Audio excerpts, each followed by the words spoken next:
Main ગાડી ભુવા સાહેબ ને નીકળી જવું છે એટલા માટે વિડિયો શૂટિંગ લઈ લે બધું તમે આ ખોટું કરો છો આ સેમ્પલ બોટલ છે રાખીએ છીએ મારા ભાઈ હું સમજી ગયો છું એસપી સાહેબને મોકલી દેવા વિડિયો આ બેનું લઈ લે તમે આપણું નથી બાકી અમે કોઈ નોકરી પર ન જાય હું સમજી ગયો છું આપનું નામ શું નામ હું સમજ્યો તો હોદ્દો શું છે? આપ્યું છે પણ આ અને ગામ કયું વેળાકોટ જો નોકરી ક્યાં કરો આવી ક્યાં હા સેમ્પલ બોટલો છે રાકેશભાઈ અને મારી પાસે ન્યાથી ઉનાના ગીરગઢડા રોડ પર પોલીસ તેમજ ઉના પોલીસ સ્ટેશનના વિવિધ ગુનાનો જથ્થો નાશ કરવાની કાર્યવાહી નાયબ કલેક્ટર ચિરાગ હિરવાણિયા તેમજ ડીવાયએસપી ચૌધરીની ઉપસ્થિતિમાં કરવામાં આવી.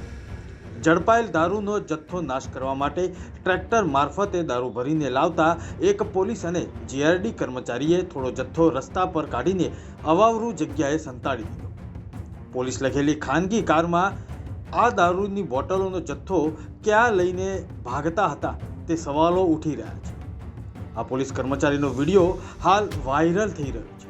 આ ઉપરાંત આ પોલીસ કર્મચારી મીડિયાકર્મી સમક્ષ આજીજી કરતો પણ જોવા મળ્યો અને કહ્યું કે આ જથ્થો સેમ્પલનો છે.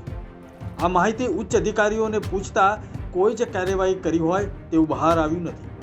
અહીં ઉલ્લેખનીય છે કે 1 ડિસેમ્બરના રોજ પણ ગીર સોમનાથમાં પોલીસ કર્મચારીઓ દારૂની હેરાફેરી કરતા ઝડપાયા હતા. લગભગ 4 લાખ રૂપિયાના મુદ્દામાલ સાથે ગીર સોમનાથના 3 પોલીસ કર્મચારીઓને ઝડપવામાં આવ્યા હતા અને વિદેશી દારૂની મોંઘી 120થી વધુ બોટલો પણ મળી આવી હતી. પોલીસે તમામ સામે ગુનો નોંધીને જેલના હવાલે કર્યા હતા. પોલીસે દારૂ લઈને આવતા પોલીસ કર્મચારીઓને વહેલી સવારે ટોલ બૂથ પર જ પકડી પાડ્યા હતા. એલસીબીએ તેમની ધરપકડ કરી હતી. પોલીસ કર્મચારીઓ જ દારૂ લઈને આવતા વાડ જ ચીબડા ગળે તે કહેવત સાચી પડી હતી અને ફરિયાદ કોને કરવા જવી તે પણ સવાલ થઈ રહ્યો છે.